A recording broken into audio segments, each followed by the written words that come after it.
Welcome in another week of Rogers Rulez with Cam Broham. You know it. It's Andrew Rogers here. That beat courtesy of Torelli Beats. We appreciate him. A local in Omaha, Nebraska. Thank you for being a loyal listener to the show, Bailey, and also providing that beat for this show. Cam, how was your weekend, man? Dude, it was good. Did a lot of driving. Had the wife's grandpa's 90th birthday. Wow. If I could live to be 90 years old, that would be awesome. I tell you, I don't want it. That seems like you're an extra. Does he not look good? I mean, no, I'm not because of him. I mean, personally, I don't think I want to go that long. By the time you're 90, nothing's going to be new. You've seen it all. I don't know. I think you're saying something about your in-law. No, not at all. No, he's Is a that great your man. grandpa-in-law? He's awesome, dude. He's my grandpa-in-law. Yeah. I kind of like that. I'm a grandson-in-law. So that's pretty good. It's pretty good. No, but yeah, he's looking great, having a good time. And, it's a small town. He's been a pillar of that community for all of his life. So everybody came up, showed out for him, and it was pretty cool. Yeah. What was his job? So he did some farming, but he also was on the fire department. He was the guy. He was the fireman. And they also had the station, which was like, where the old boys come and get coffee and smoke cigarettes and hang out and play cards all day. And he ran that station for a number of years as well. So, yeah, he was just a good old man, good old dude, So he was a Hallmark movie before Hallmark movies came out. Yeah. Small town farmer, also the volunteer fire chief, yep. And also the guy you said at the station, fire station or radio station? It's like a gas station. They just call it the station. Yeah, it's where where the guys just hang out, drink coffee, and play cards until they go home to their wives, I've always wanted to walk into a gas station that still has one of those booths in the corner. Yeah, it's just nicotine stained. Yeah. It's just like, this is a gross. Nobody sits there. I'm still in search of one of those gas stations. If you know of one, let me know where I can stop on my way up to Omaha this week. My path is Highway 70. Let me know. Or, I can take the alternative route. Route? Are you a route or route? I'm a route guy. The alternative route. Is it Hannibal? You go up, I think you go up and you take a left and you go through Hannibal and you take a road that leads you all the way to St. Joe, Missouri. And then you go up 29 to Omaha. I think that's the route. The route. Route. I did say route. Darn it. Yeah. I do. I am a route guy. But it depends on the right way. Depends on the sentence around it, really. I could I could go either, but I'm more of a route guy. I'm more of a route guy. Is that how you say it? Yeah. No, my weekend, Cam, I got to tell you, was I was a little hurt by the general public this weekend. And maybe I had thin skin on you. Yeah, you know what? The skin used to be really thick. And then once the summer months hit and I got a sunburn, the pigmentation started going away and going away. Married, you're softening up. At some point, you're going to just start seeing bones. Translucent skin over here. Because you're going to skip past the muscle. There is none. And you're going to get straight to the bone. No, I took a lot of heat this weekend. I took a lot of heat really after our Thursday Rogers Rulez episode when I said, not really interested in the Olympics this year. Oh, and you got all this anti-American flack, didn't you? Not only did I get called un-American by numerous people, but it extended to family members. It got personal inside my familial household. Wow. Not like my current household. Ashley, I mean, she gave me my fair share of crap, but she didn't get into attack mode. No, when we're talking about my siblings, my sister Shannon stands in front of the TV yelling at swimmers. I mean, I do hardcore. I do that too when baseball's on TV, maybe during a playoff game. So I get it. But she is the one right in front of the TV. Some other people that I work with hit me up. Both Hurrdat Sports and beyond. Yeah. That said, I can't believe you. I can't believe we own you. I wish we could disown you. I mean, there were some hurtful, hateful comments out there to the point where I'm like, fine. I'll watch. Fine. Whatever you say, fine. I'll watch. I'll see what it's about. I don't care. So you watched all weekend? Like you were glued to the TV? I did watch all weekend. I wouldn't say I was glued to the TV, but I did feel like an American flag threw up on me by Sunday. Nice. That's a good way to feel for at least 2 weeks out of every 4 years. No, there were some races. There were some races that I was really interested in, including the swim events. I mean, I am a big swim guy. You know me, Michael Phelps. I'm a huge swim guy. So watching Katie Ledecky swim was awesome, and she's insane. Best female swimmer. Yeah, best female swimmer of all time. Oh yeah. I also got to watch Simone Biles on Saturday morning, and she was unbelievable to watch. I know she is one of the best gymnasts, if not the best gymnast of all time. There's a different pool of people that have come before and beyond, but she may be on her own island now. She's got her own move, Simone Biles is the real deal. And there's no taking that away from her. Ashley loves her. All she was doing was talking about Simone Biles all weekend. I thought she was married to Simone Biles because of how often she was bringing up that name. So I watched with her, and she's amazing. Like, if you're in the Olympics, you're amazing. You're the best at what you do. There's no ifs, ands, or buts about it. Unless you're a speed walker. Then we can, I don't know. I mean, those people are they're tactical, right? You have to keep a certain mindset. Yeah. You have to keep one foot on the ground, or at least a part of the foot on the ground at all times. I still don't understand how they're not running, because it looks like they're running. Yeah. I mean, their walk is my run. That's insane. Yeah, they're pushing 5-6 mile an hour for sure. They really are. I mean, I don't really know the best mile time for a walker. Can you look that up? I can look up. Yeah. Who holds the fastest mile time in the speed walk? I'd love to know, because if it is anywhere close to 7 minutes, that's my run for the mile. And I think it's probably pretty close. So apparently, just by first Googling, a British Olympian by the name of Tom Bosworth. Okay. Comes in a mile at 5:31:08. 5.5 minutes. You're kidding. I'm not kidding.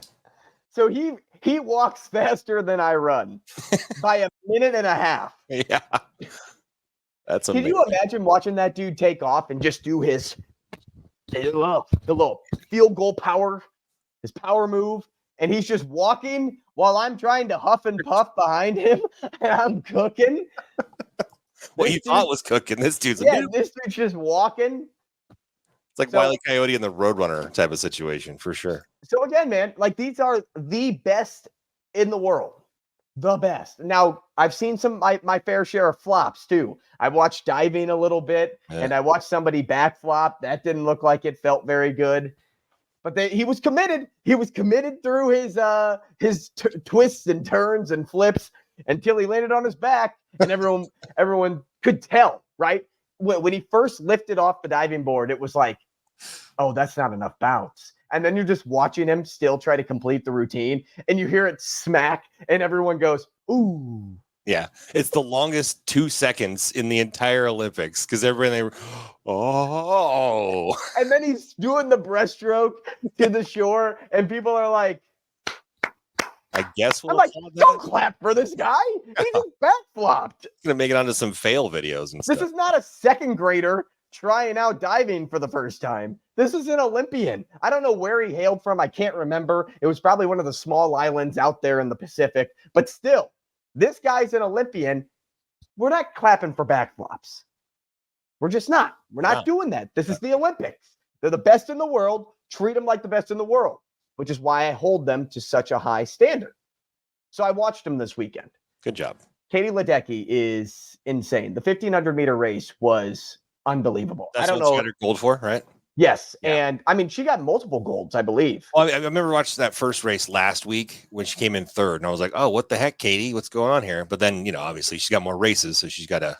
And I'm pretty sure she holds, and I think it's in the 800-meter. I could be wrong. Like I said, I'm a cash. I'm not an active. I'm a cash. Mm-hmm.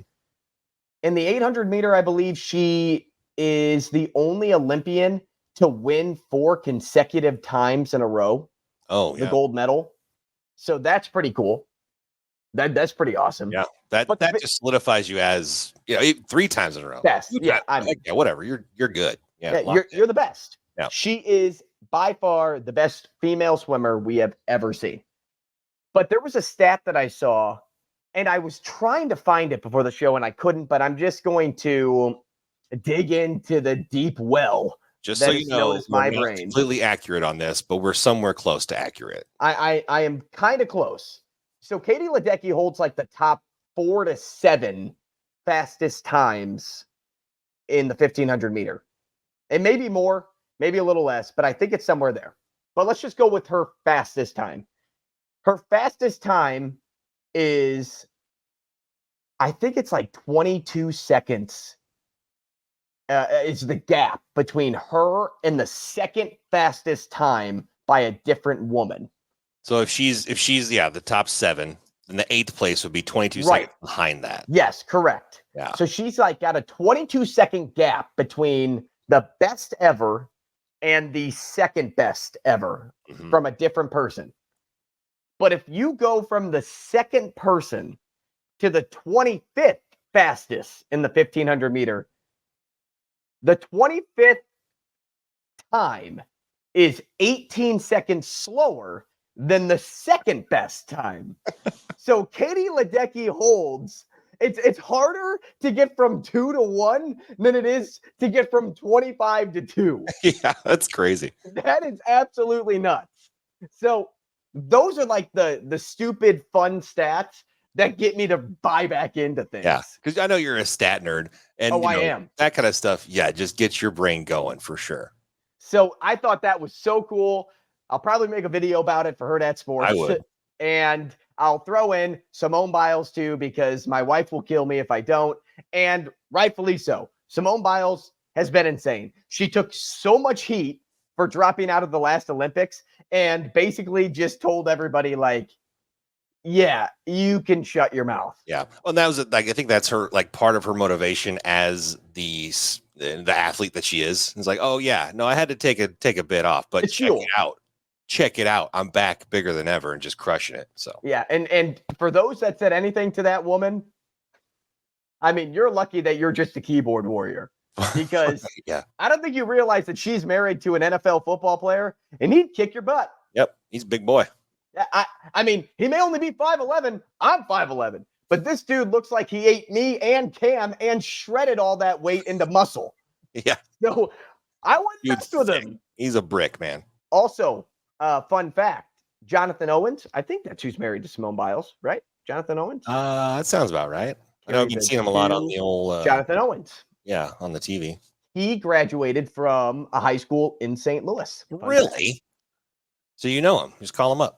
No shout-outs to that high school. Shout-outs. No shout-outs. Unless it was high school I went to. School? Yep. Unless it was high school I went to, no shout-outs.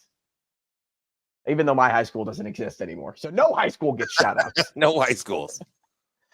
But the Olympics have been fun to watch. I even watched the USA women's soccer team take down Japan in extra time. Yeah, extra time. It was 1-0. Great way for the U.S. women to move on. Was that side? I don't even know what the term is. I'm not a soccer guy, but they kick it from one side and it goes to the other side of the net. Yes, that's how they won it. It's just like side. Yeah. So she cut it back into the box to her left foot. Thank you. Cut it back into the box. You're welcome. I'm helping. Lingo. I'm trying to remember who scored the goal. It was the girl with the very long braid, and it was purple. She's pretty good. I think she's like 19 or 20. Oh, she must be pretty good. Yeah, if you're that age, then you're probably pretty good at what you do. It was, drum roll please, Sophia. No. It wasn't Sophia. It was not her either. What game did I watch? Did they even do that game yet? I know they played Japan. You're just dreaming about the Olympics now. No, Kahm, I watched this game. I watched it. Okay, I'll believe you. Yeah, maybe I typed in national team and I need to type in Olympic team. I think that's what I need to do. That's probably Trinity Rodman. That's her name. It was like a pink purple braid. Nice. Yeah. So Trinity Rodman, absolute stud. Watch them. So I've given the Olympics some time. I'm not going to apologize for my comments last week because I'm still going to act the same way. And I know that we discussed that you watched some ping pong, some table tennis action, and some of those other, ESPN 8 The Ocho type Olympic events. So it didn't help that I turned on the Olympics for the first time, and the 3 events on TV were fencing, ping pong, and jiu-jitsu or some type of karate wrestling. Yeah. It wasn't wrestling, but it wasn't karate. I think it was jiu-jitsu. Yeah, it's Taibo or whatever. Yeah. That's not me. That's not my sport. If swimming's on, like I watched swimming at the bar. I told people that. I watched Katie Ledecky get bronze, and I can't remember what race it was. But I watched a little bit of the Olympics there. I just haven't been hey, turn it on the TV. And I'm not going to apologize for that. But did you catch any of that like pistol shooting or the archery stuff? I did not, but I saw a video of the archery. That dude who won, just like his gangster pose. Insane shot. Just great. Yeah, just his stance and just carefree attitude, hand in the pocket, just capping.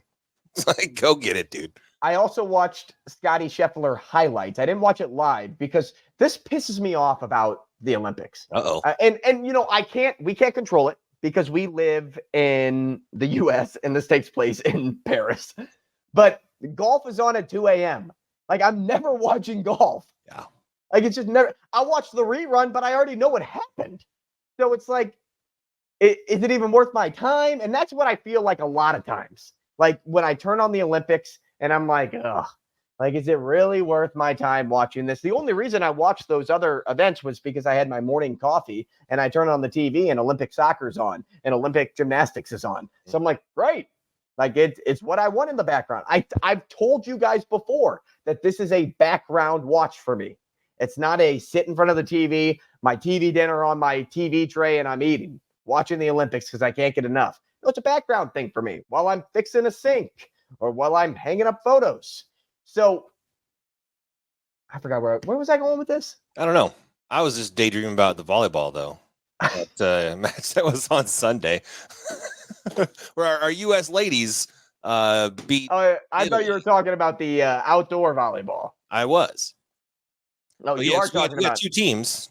Two teams of ladies, and one of them got beat, but they're still in the running. But going on to the team of 8 is the gals from on Sunday night. I thought you were just eyeing up Spain for whatever reason. No, I was just I was thinking about my next comment once you were done talking about whatever the heck you were I couldn't remember where I was going with that. And sometimes I lose the train of thought. But it's okay. Again, Olympics are good. I think that's the overall consensus here, right? I can vibe with the Olympics. Cool. I can. Now, what I can't vibe with is being thrown into a fantasy league last minute. And this happened to me last night. A bunch, didn't you? Dude, I get a call at 12 in the afternoon, okay, from a buddy. May have been closer to 1. Hey, what are you doing tonight? I don't know. Like I'm still like organizing my house. I'm hanging up some photos in the office. Like I got a family dinner. It's around 6. Why? What's up? Would you at all be interested in being a part of a fantasy football league?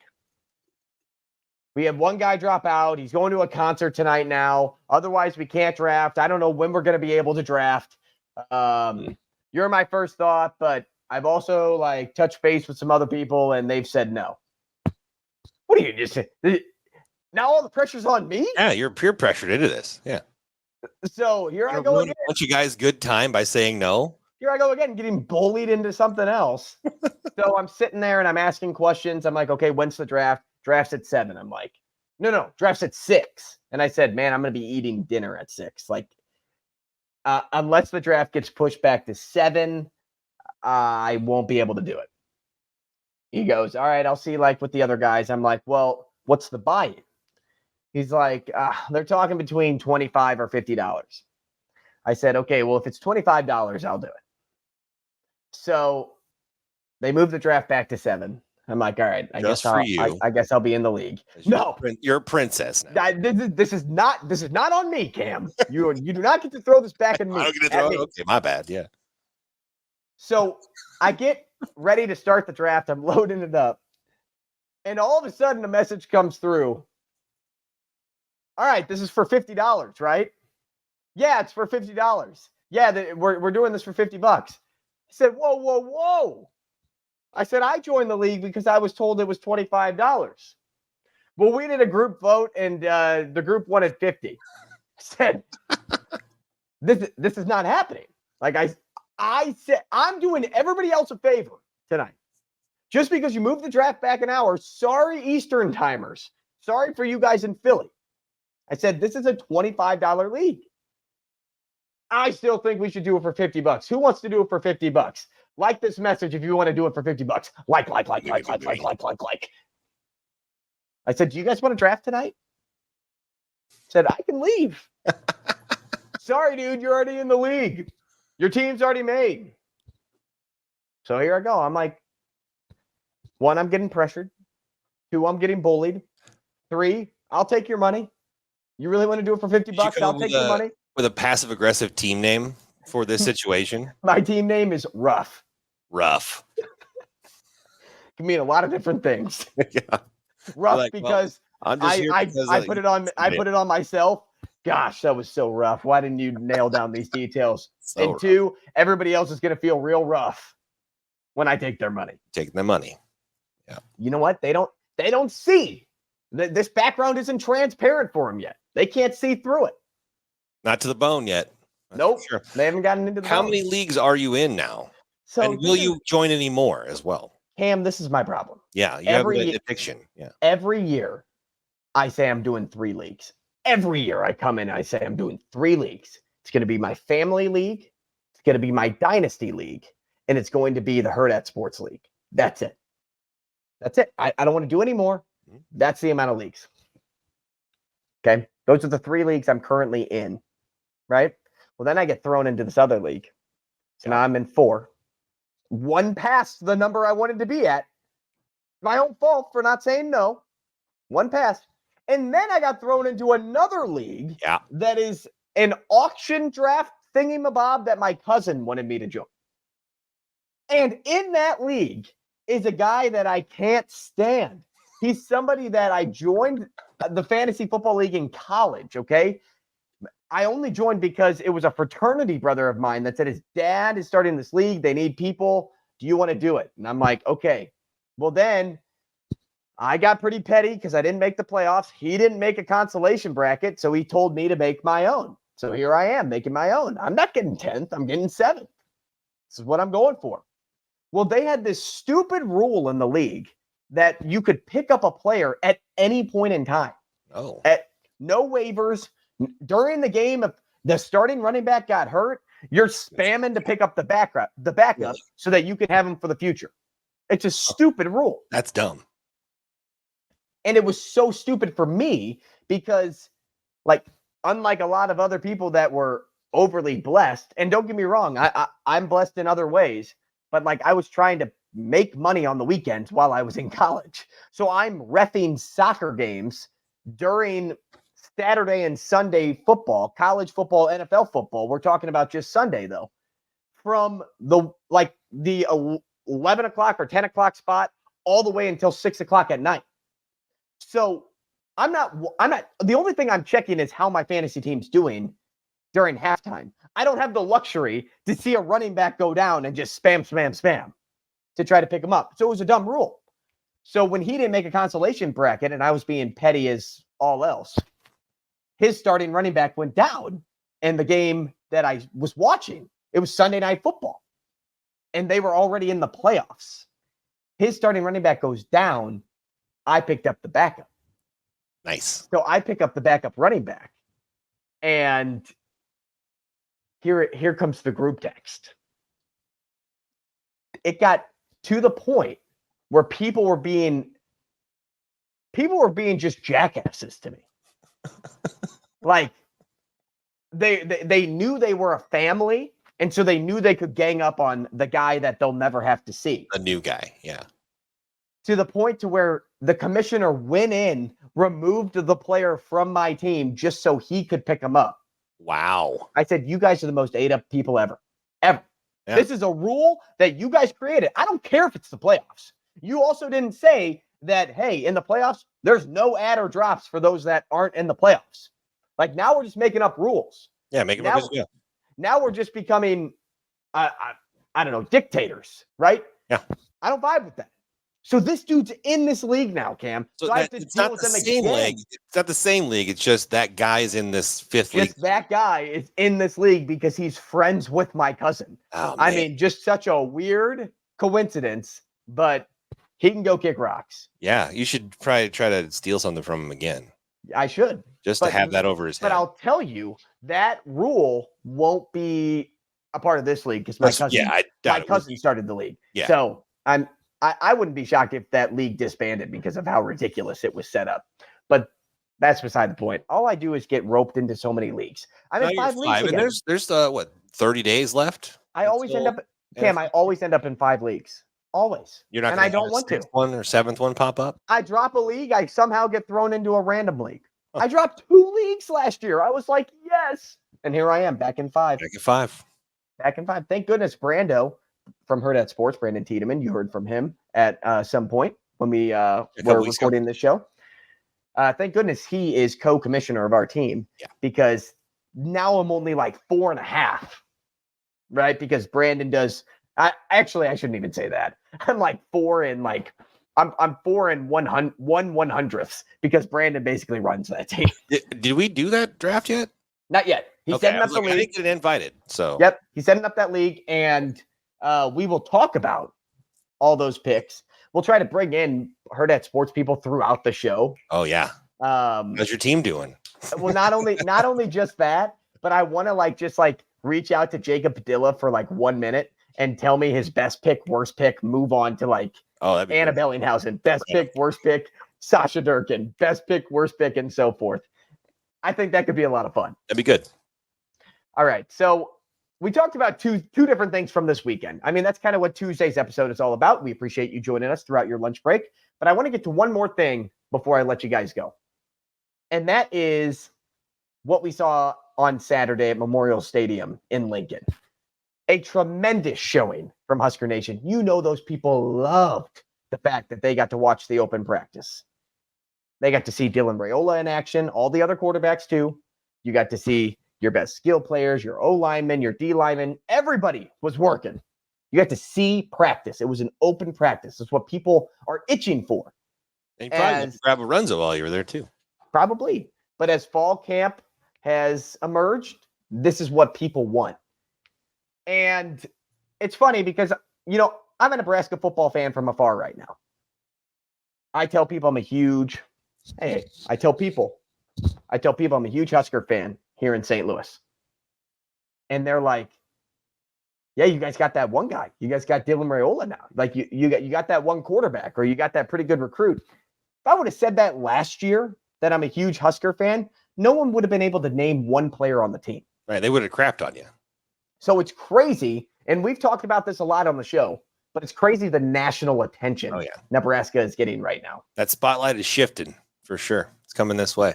But I got to tell you, Cam, it shouldn't shock anyone, should not shock anyone to see that many bodies in the stadium to watch a practice. No, I mean, the Red White Husker spring game. That too sells out. I mean, that's just a craziness, like us versus and that is a glorified practice. It's a scrimmage, but it's a glorified practice. Yeah, I mean, that's a huge deal. So I can only imagine it's probably a much less in attendance, but there's still people itching just to go watch it for sure. And so the reason I say that it should not be a shock to anyone is for a couple of things. One, Husker fans are insane. Rabid. They are. They love Husker football, and they will constantly show that throughout the year. They will travel for it. They will pack that house for it. They just want more football. But the second point I want to make is, the Nebraska Cornhuskers, the Husker football team, I'm saying, like, that's the state's NFL team. People show out to NFL training camps. Why wouldn't Husker fans show out for a quote unquote practice or training camp, if you will, if they got the invite to come into the stadium? So to me, it just reminded me of going to like Kansas City, watching Patrick Mahomes, Travis Kelce, and all those fans that line the ropes, get up into the bleachers, and just watch training camp. But that's what Nebraska has given their fans the ability to do. And it's, again, no surprise because you have a former NFL coach that saw that even in Carolina. Even when that team was horrible, people were showing up to just get a glimpse of who's going to be playing this year, maybe a chance to get autographs. I don't know if Nebraska ended up doing that too, giving fans the ability to get autographs after the fact. But it's the Huskers training camp. So if you don't have an NFL team, that's what they do. This is Nebraska's NFL team. And on top of it all, you have a guy like Dylan Raiola that people just want to see more and more and more of. We saw him cause a stir on social media, getting compared to Patrick Mahomes. And he does kind of look like him, right? He does have that the haircut, the fit. He won't say that that's who he's emulating. Even the number on his jersey. Yeah, not even the jersey. He's emulating Tim Tebow, as we found out. That was his guy, a good Christian, character-driven, just overall good human being at the time that he was loving college football. So he was wanting to emulate that sort of play. Also, he's emulating Patrick Mahomes now too. Like, he just won't like overly state that because for one, he's very humble. He's not somebody to just praise himself. And two, that's just what separates him from that's what makes him a good leader. Yeah. Because he's never going to hold a big head. He knows it's about everybody else has equivalent value as he does. And even when Patrick Mahomes shouts him out on Twitter, he's still just humble, cool cat. Yeah. And he trains with him, so it's expected to see a lot of stuff like that. Right, like you're starting to grow a beard because we hang out so much. It's just that kind of thing. You're just going to start to look like it. Yeah, I won't shave. You'll see me like Kahm in 8 years. I don't know, 8 years maybe pushing it. That might be a little bit too less. Time there. I'm thinking 10 plus.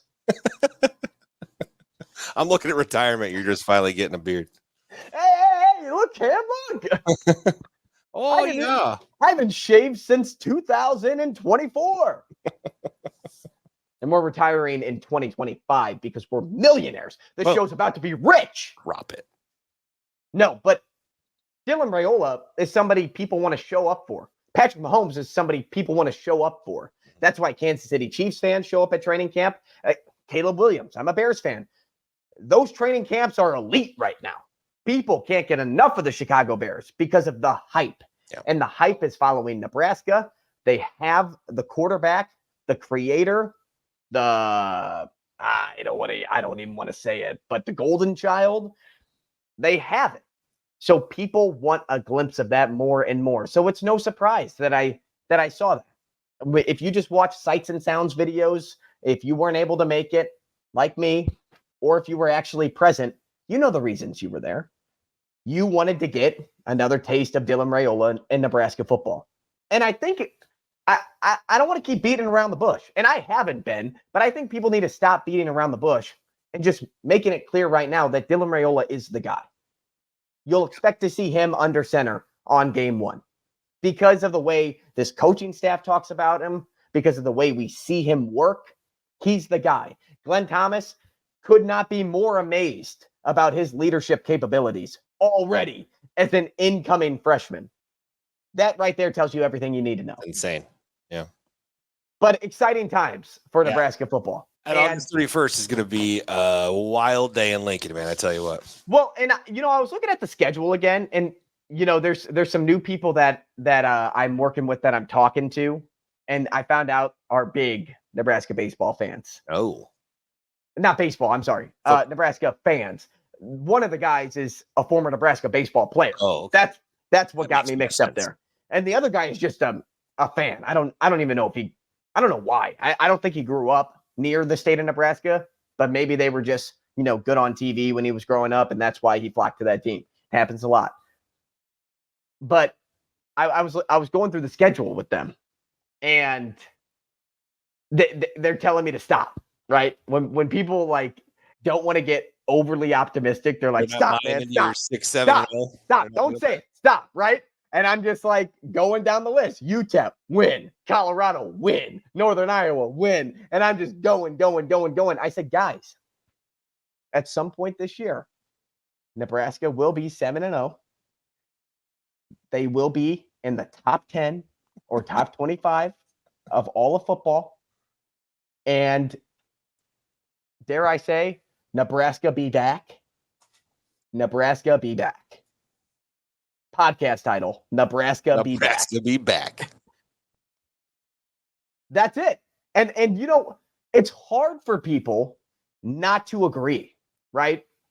Now, they may not agree with the, you know, overly anticipated ranking. They may not agree with 7-0, but they do agree with Nebraska be back. Because we got a lot of optimistic Oscars out there. Not a lot of negative Nancys. A lot of optimistic Oscars. I don't know if I've ever heard that phrase, but that's pretty funny. I like it. We are finding things to get excited about again. Nebraska fans should be excited because of what is before them. So you shouldn't be surprised at what you're seeing right now. You should not be surprised about the accessibility that Nebraska is giving you. And you should not also be surprised if I don't watch a lick of the Olympics again. Because I will not. 2 years, we'll get to Winter Olympics, and that'll be a good time. You know, unless it's Shaun White, I'm not watching. Yeah, I don't think he's coming back. Shaun White was the best thing on TV. Oh, he's great. For the longest time. And in multiple sports. No, but hockey's the Winter Olympics. So, you know, I'll be watching. Oh, yeah. Yeah. So there you have it. I'm more of a luge man myself, but that's cool. There you have it. Another episode of Rogers Rulez. Cam Broham and I will actually be live with one another. In the same place. On Thursday for the next episode of Rogers Rulez. Are we doing it Thursday? Or I think it's Wednesday. Wednesday live. So we're moving it up. So tomorrow. Yeah, tomorrow. Yeah, tomorrow. Wednesday live out at Indian Creek. The club at Indian Creek. The Pinnacle Bank Championship is alive and well. We are working on getting the man, Kevin Price, on the show. He is the Corn Ferry Tour savant. He will give us everything we need to know about the event, and I can touch base a little bit about how the course is playing, how thick the roughs are, how fast the greens are moving. I'll talk to Jim Nedrow. We'll bring those details to the show, and we'll also talk about who we kind of like to win the event, because there are some locals. Scott Gucheski's boy is playing in the event. It'd be pretty cool to see Scott himself get back and play with them. And, you know, having a little father-son story at the Pinnacle Bank Championship would be pretty cool. A lot of other cool storylines. I'll be on the boat. We'll be on the boat out there, so I'll have all that to talk about. Yeah, you know, talking about a lot about environment, right? We talked about that with Nebraska football. Hurrdat Sports, Hole 17, great pavilion. Get your tickets to join the Hurrdat Sports Pavilion. Even if you don't want to join, you can go over to the Patron Zone. Oh, yeah. Also experience, I think there's AC over in the Patron Zone as well. It's a shelter. It's got a tent and everything. So it's nice in there. If you need to just cool off for a minute, it's a great place to stop by. And that's not all inclusive. The Hurrdat Sports tent is, but you can still get drinks and stuff and be a part of the party. And then, as Cam said, the boat. There'll be podcasts on the boat. There'll be just rides on the boat. It'll be a good time. So we will be live at the Pinnacle Bank Championship. Cam, I thought you were just about to go out the window there. No, he was just getting a podcast hat. He was getting his, and that hat looks a lot like Captain Crunch.